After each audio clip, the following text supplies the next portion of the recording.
نوجوانوں میری باتیں سنو، جن کو سنایا جاتا ہے، جن کو باور کیا کرایا جاتا ہے بار بار، وہ طبقات شباب،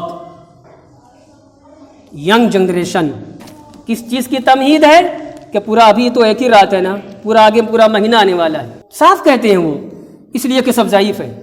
اور قاعدہ ضابطہ یہ ہے بڑے کہ جب ضعیف حدیث ایک کے علاوہ کئی ایک آ جائے تو پھر کوئی بات کا پتہ چلتا ہے کہ ہاں یہ چیز ہے، تب تو جو ہے کئی حدیثیں ضعیف آ گئیں۔ بہرحال بہت ساری روایتیں ہیں، دن میں روزہ رکھو اور راتوں کو نوافل پڑھو، یہ سب یہ ہے کہ حدیث میں تو یہ بھی آیا ہے کہ جیسے ہی مغرب کا وقت ہوتا ہے اور رات شروع ہوتی ہے، مغرب کے وقت ہی سے اللہ تبارک و تعالی آسمان دنیا پر نزول جلال فرماتا ہے۔ قرآن نے یہ کہا ہے اللہ مستوی ہے، اللہ مستوی عرش پر، بس مستوی کا معنی حاوی ہے، غالب ہے، اس کی قدرت، اور عرش ہی پر بار بار کہہ رہا ہے قرآن، اس کے ضمن میں السماوات بھی کہہ رہا ہے، الارض بھی کہہ رہا ہے، تو آسمان و زمین سے بڑی مخلوق عرش کا نام ہے۔ اللہ کا پتہ بتا دیا گیا ایمان والوں کو کہ عرش اعظم معراج بھی کرائی گئی، تو معراج کہاں تک ہوئی؟ وہ عرش اعظم، اور جبرائیل بھی رک گئے جہاں ان کو رکنا تھا، سدرہ پر رک گئے، یا رسول اللہ میری مجال نہیں، اب آگے آپ ہی کا کام ہے۔ وہ پردے غیب، حجاب قدرت، حجاب مشیت کہ ہم سوچ بھی نہیں سکتے، وہاں تک حضور کا گزر ہوا، اور خدا کا پتہ ہی بتلایا گیا ہے،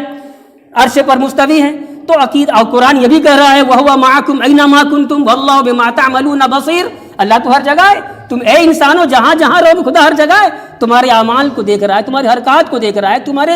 تمہارے اقوال کو سن رہا ہے، کیا کر رہے ہو، کیا کیسے، یہ سب ہے نا۔ پھر بھی فرمایا گیا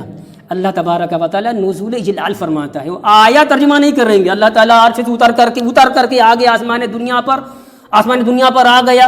یا عرش پر تشریف ہے تو پھر دنیا خالی ہے، یہ سب تو کہنا یہ چاہتا ہوں کہ اللہ تبارک و تعالی نزول جلال فرمانا اس کا یعنی اس کی رحمت خاص کا نازل ہونا اور اعلان ہونا ہے۔ کوئی ماں مصیبت زدہ جو مصیبت اپنی دور کرنے کی مجھ سے التجا کرے، خواہش کرے، دعا کرے میں اس کی مصیبت دور کر دوں، ہے کوئی مریض کہ اپنا مرض سے چھٹکارے کی دعا کرے میں اس کا مرض دور کروں، اس کو عافیت عطا کروں، اس طریقے سے اعلان ہوتا رہتا ہے۔ آخر میں حدیث میں ہے قضا و قضا قضا و قضا، ایسا اعلان۔ تو لے دے کر کے معاملہ یہ ہے کہ اس کو ہم غنیمت سمجھیں، بس اب کیا کریں جو آپ کو اچھا سمجھ میں آوے، قرآن کی تلاوت ہے، نوافل نمازیں ہیں،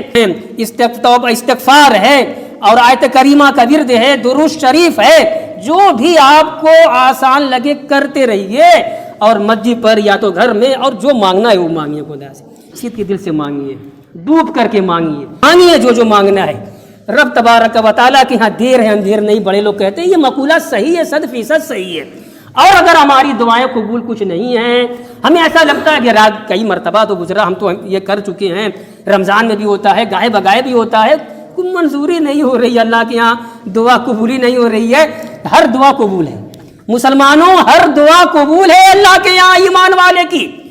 شرط ہے کہ خلوص سے دعا مانگو۔ اب کہو کہ پھر بھی تم دیکھتے ہیں کہاں ہمارا روزی روزگار بڑھا، کہاں ہماری مصیبت یہ ہٹی، ہم تو اسی طریقے سے پریشان ہیں۔ میں کہہ رہا ہوں ہر دعا قبول ہے، حدیث رسول ہے، حدیث رسول میں ہے نا کہ مومن جب اخلاص کے ساتھ دعا کرتا ہے اس کی ہر دعا قبول ہوتی ہے۔ وہ کیسے؟ دنیا میں اپنی زندگی میں وہ دعا کی قبولیت کے آثار اگرچہ نہ دیکھے، مرنے کے بعد جب حساب و کتاب ہوگا، جنتی جنت کی طرف، جہنمی جہنم کی طرف، جو آخری وہ ہوتا ہے نا محاسبہ سب ہو جائے گا، تو وہ انعام کی شکل میں ایک ترتیب وار دیکھے گا نعمت، ارے یہ نعمت اللہ نے مجھے دی ہے، یہ نعمت دی ہے، تو فرشتہ کہے گا یا پردے غیب سے آواز آئے گی میرے بندے تو نے یہ دعا مانگی تھی نا دنیا میں، تیری مصلحت کے واسطے میں نے روک رکھا تھا، یہاں تجھے اس کا ثمرہ دیا جا رہا ہے، اس کی جزا دی جا رہی ہے، تیری دعا یہاں پہ قبول ہو رہی ہے، یہ سمجھ گیا۔ اور دعا میں ہمیشہ یاد رکھیے،